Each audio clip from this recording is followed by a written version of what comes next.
నమస్తే BCN news కి స్వాగతం. నా పేరు నీలిమ. ముందుగా ముఖ్యాంశాలు.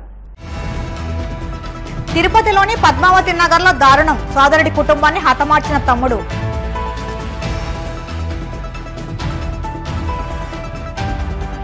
ఇరవై 27న బంగాళాఖాతంలో మరో అల్పపీడనం.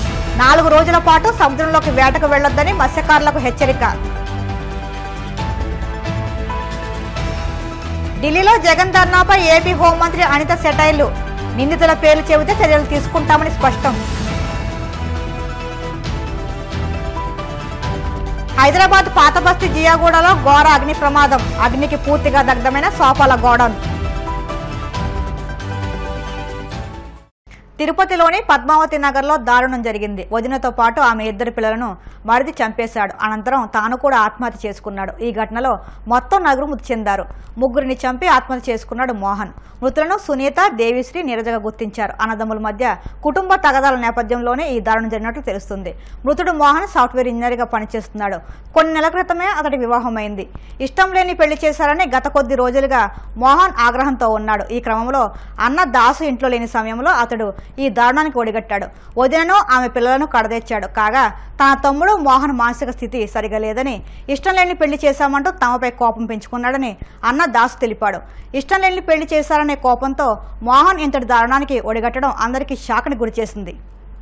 ఆంధ్రప్రదేశ్ను వర్షాలు వదలడం లేదు. మరో 3 రోజుల పాటు వానలు కురుస్తాయని విశాఖపట్నం వాతావరణ కేంద్రం వెల్లడించింది. ఈ నెలలో బంగాళాఖాతంలో వరుసగా అల్పపీడనాలు ఏర్పడనున్నాయి. తాజాగా మరో అల్పపీడనం ఏర్పడినట్లు వాతావరణ కేంద్రం అధికారులు తెలిపారు. గత వారంలో ఏర్పడిన అల్పపీడనం బలహీనపడి ఒడిశా, ఛత్తీస్గఢ్ మీదుగా పయనిస్తుంది. ఈ నెల 27వ తేదీన బంగాళాఖాతంలో మరో అల్పపీడనం ఏర్పడుతుందని విశాఖ వాతావరణ కేంద్రం అధికారులు ప్రకటించారు. అల్పపీడన ప్రభావంతో శ్రీకాకుళం, విజయనగరం, విశాఖపట్నం జిల్లాలో భారీ వర్షాలు కురిసే అవకాశం ఉందని వాతావరణ కేంద్రం హెచ్చరించింది. తీరం వెంబడి గంటకు 30 నుంచి 40 కిలోమీటర్ల వేగంతో గాలులు వీస్తాయని, 4 రోజుల పాటు సముద్రంలోకి వేటకు వెళ్లొద్దని మత్స్యకారులకు అధికారులు హెచ్చరిక జారీ చేశారు. వీటితో పాటు ఆగస్టు మొదటి వారంలో అల్పపీడనం ఏర్పడడానికి అవకాశం ఉన్నట్టు తెలిపారు. రాష్ట్రంలో ఇప్పటికీ టీడీపీ కార్యకర్తలపై దాడులు కొనసాగుతున్నాయని ఏపీ హోంమంత్రి వంగలపూడి అనిత అన్నారు. తమ పార్టీ కార్యకర్తలపై దాడులు చేస్తూ ఢిల్లీ వీధుల్లో మాట్లాడుతున్నారని వైసీపీ అధ్యక్షుడు జగన్ ఉద్దేశించి వ్యాఖ్యానించారు. రాష్ట్రంలో 36 హత్యలు జరిగాయని, ఢిల్లీలో జగన్ అబద్దాలు చెప్పారని, హత్యకు గురైన వారి పేర్లు అడిగితే చెప్పలేకపోయారని అన్నారు. రాష్ట్రానికి పెట్టుబడులు రాకుండా ఆయన కుట్ర చేస్తున్నారని, అధికారంలో ఉన్నప్పుడు ఎలా ప్రవర్తించారో మర్చిపోయారని ప్రశ్నించారు.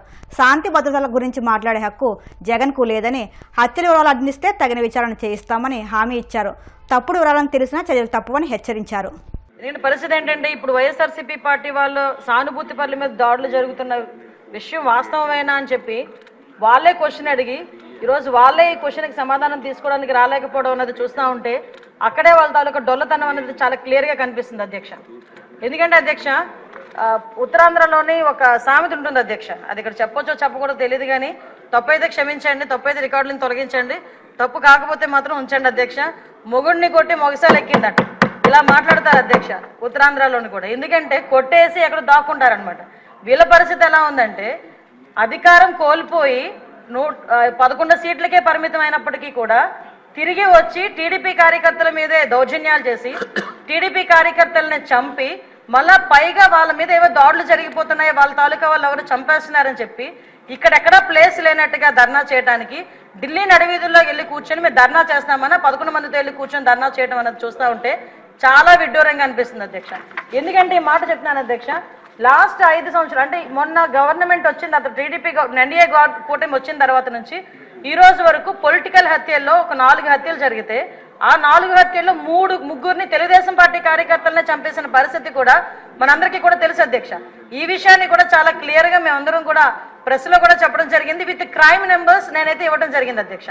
ఇవన్నీ పక్కన పెడితే ఇప్పటికీ కూడా చాలా మంది తెలుగుదేశం పార్టీ కార్యకర్తల మీద వైఎస్ఆర్సీపీ నాయకులు సోషల్ మీడియాలో దాడి చేస్తున్నారు, వ్యక్తిగతంగా దాడులు చేస్తున్నారు, వాళ్ళ ఆస్తుల మీద దాడులు చేస్తున్నారు. అంటే ఇప్పటికీ కూడా అంటే ఎందుకు చెప్తున్నానంటే, వాళ్ళు తిరిగి మేం చేస్తున్నామని చెప్పి టీడీపీ వాళ్ళు చేస్తున్నారు, జనసేన వాళ్ళు చేస్తున్నారు, బీజేపీ వాళ్ళు చేస్తున్నారని చెప్పి ఢిల్లీ నడివీధుల్లో కూర్చొని 36 మంది పొలిటికల్ హత్యలు జరిగినాయని ఎంత సిగ్గు లేకుండా మాట్లాడుతున్నారో ఒకసారి మనం కూడా ఆలోచించుకోవాలి అధ్యక్ష. ఇది రాష్ట్ర ప్రతిష్టకి సంబంధించిన విషయం అధ్యక్ష. ఈ రోజు 45 రోజుల్లోని ఒక ప్రతిపక్ష హోదా కూడా లేని ఒక ఎమ్మెల్యే, ఒక ప్రతిపక్ష సంబంధించిన ఎమ్మెల్యే ఢిల్లీ దగ్గరికి వెళ్ళి 36 హత్యలు, రాజకీయ హత్యలు జరిగినాయి అంటే ఢిల్లీ మీడియా అడిగింది 36 మంది పేర్లు ఉన్నాయా అని అడిగితే కనీసం పేర్లు కూడా చెప్పడానికి ఇష్టపడక, పేర్లు లేవు కాబట్టి చెప్పలేక పక్కకి వెళ్ళిపోయే పరిస్థితి. ఈరోజు మేము అడుగుతున్నాం, అరే 36 హత్యలు జరుగుతున్నాయని అడుగుతున్నావు, ఎక్కడికో వెళ్ళి మాట్లాడుతున్నావు, అసెంబ్లీ సమావేశాలు జరుగుతున్నాయి, అక్కడికి వెళ్ళి ధర్నా చేసావు. ఈ రోజు ఇక్కడికి ఆల్రెడీ నువ్వు అమరావతి వచ్చావన్న సంగతి ఇక్కడ మా అందరికీ తెలుసు. ఈ రోజు వచ్చి అసెంబ్లీలో కూర్చొని ఆ 36 మంది వివరాలు ఇచ్చే దమ్ము లేదా నీకు? ఈ రోజు ఆ 36 మంది వివరాలు మాకు ఇచ్చి దాని మీద ఎంక్వైరీ చేయించుకునే దమ్ము లేదా నీకు? ఈ రోజు అసెంబ్లీ సాక్షిగా అడగాల్సిన వాటిని పక్కన పెట్టుకొని ఎక్కడో ఢిల్లీలోకి వెళ్ళి రాష్ట్ర ప్రతిష్టను దెబ్బతీసే విధంగా, రాష్ట్రం మీద రక్తమరకలు అంటినట్టుగా వాటి అన్నిటికీ కూడా ఫోటో ఎగ్జిబిషన్ ఒకటి పెట్టి దాన్ని చాలా ఏమార్చి అక్కడ వాళ్ళని ఏదో రకంగా పెట్టుబడులు రాకుండా, పరిశ్రమలు రాకుండా అడ్డుకోవడానికి ఒక కుట్రపూరితమైన వాతావరణాన్ని సృష్టించడానికి మాత్రమే చేస్తున్నాడు అధ్యక్ష. ఇతగారి తాలూకా నైజం కూడా చెప్పాలి అధ్యక్ష. అధికారంలోకి వచ్చిన తర్వాత 2024 అధికారంలోకి వచ్చింది అధ్యక్ష.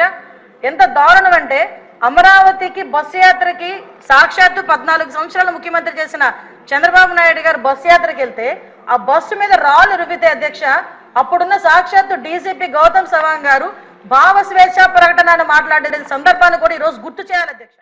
రాష్ట్ర ప్రభుత్వం ప్రతిష్టాత్మకంగా నిర్వహిస్తున్న శిక్షా సప్తాహ కార్యక్రమంలో భాగంగా జిల్లా వ్యాప్తంగా ఉన్న పాఠశాలల్లో 7 రోజుల పాటు వివిధ కార్యక్రమాలు నిర్వహిస్తున్నట్టు జిల్లా విద్యాశాఖ అధికారి పి రమేష్ తెలిపారు.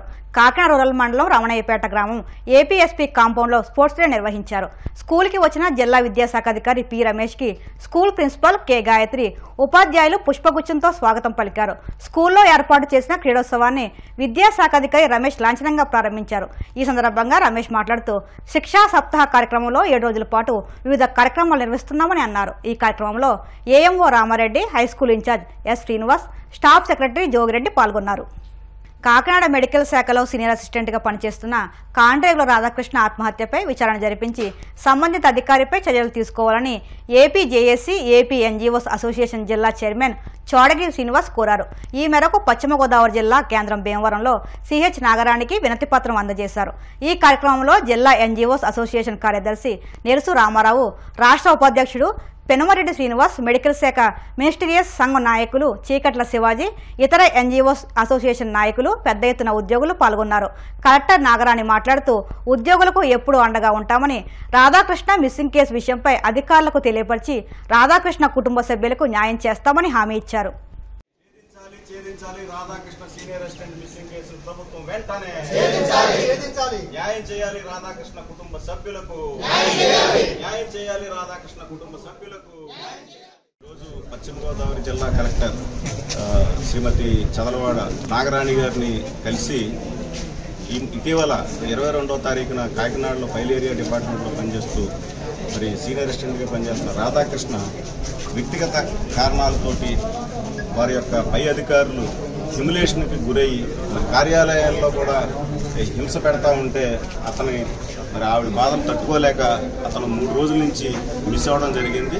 మరి మిస్ అవ్వడమే కాకుండా అతను తనకు సంబంధించిన సెల్ ఫోను, తనకు సంబంధించిన ఏదైతే వెహికల్ ఉందో బైకు, అలాగే చెప్పులు వదిలేసి మరి బట్టలు కూడా వదిలేసిన సందర్భం అయితే కనబడింది. ట్రేస్ అవుట్ అక్కడ వరకే అయింది. అతను మరి ఎక్కడికి వెళ్ళాడో, మరి ఆత్మహత్య చేసుకున్నారా లేకపోతే ఏం చేసుకున్నారా అనేది మరి పోలీసులు వెంటనే ఆ కేసును ఛేదించాలని చెప్పి గౌరవ జిల్లా కలెక్టర్ గారికి ఏపీ ఎన్జీఓస్ అసోసియేషన్ పక్షాన రిప్రజెంటేషన్ చేయడం జరిగింది. అలాగే ministerial health department ministerial association పక్షాన కూడా రిప్రజెంటేషన్ ఇవ్వడం జరిగింది. కలెక్టర్ గారు వెంటనే స్పందించి తక్షణమే మరి రాష్ట్ర వ్యాప్తంగా ఏపీ ఎన్జీఓ అసోసియేషన్ అందరి కలెక్టర్లకు ఏమన్నా భాగస్వామ్యంలో ఈ రోజున ఇక్కడ కూడా రావడం జరిగింది. కాబట్టి ఆవిడ కూడా నేను పై అధికారి దృష్టికి తీసుకెళ్లి ఆ యొక్క మిస్సింగ్ కేసును వెంటనే పరిష్కారం అయ్యేలాగా చేస్తామని చెప్పి కలెక్టర్ గారు హామీ ఇచ్చారు. మేము కూడా కలెక్టర్ గారిని మరి ఎవరైతే ఈ యంగ్ ఆఫీసర్స్గా జాయిన్ అవుతున్నారో వాళ్ళందరికీ కూడా మెడికల్ ఆఫీసర్స్ కానీ మిగతా డిపార్ట్మెంట్లో పనిచేసే వాళ్ళకి వాళ్ళు కింద స్థాయి సిబ్బందిని ఇబ్బంది పెడుతూ చేస్తున్న పనుల్ని మానుకునే విధంగా వాళ్ళకి ఇండక్షన్ ట్రైనింగ్ ప్రోగ్రామ్స్ కూడా కండక్ట్ చేయమని చెప్పి కలెక్టర్ గారిని కోరాం. ఆవిడ కూడా సానుకూలంగా స్పందించారు. తప్పనిసరిగా ఉద్యోగస్తులకి, అధికారులకి అందరికీ కూడా ఇండక్షన్ ట్రైనింగ్ ప్రోగ్రాంలు కండక్ట్ చేసి వాళ్ళకు కూడా కెపాసిటీ బిల్డింగ్ చేయడానికి, అలాగే వాళ్ళలో ఉన్న మరి అడ్మినిస్ట్రేటివ్ స్కిల్స్ ని పెంచడానికి కూడా ప్రయత్నం చేస్తామని చెప్పి కలెక్టర్ గారు హామీ ఇచ్చారని చెప్పి మీ ద్వారా మరి తెలియజేస్తాం. ఇప్పుడు కాసేపు ప్రకటనలు.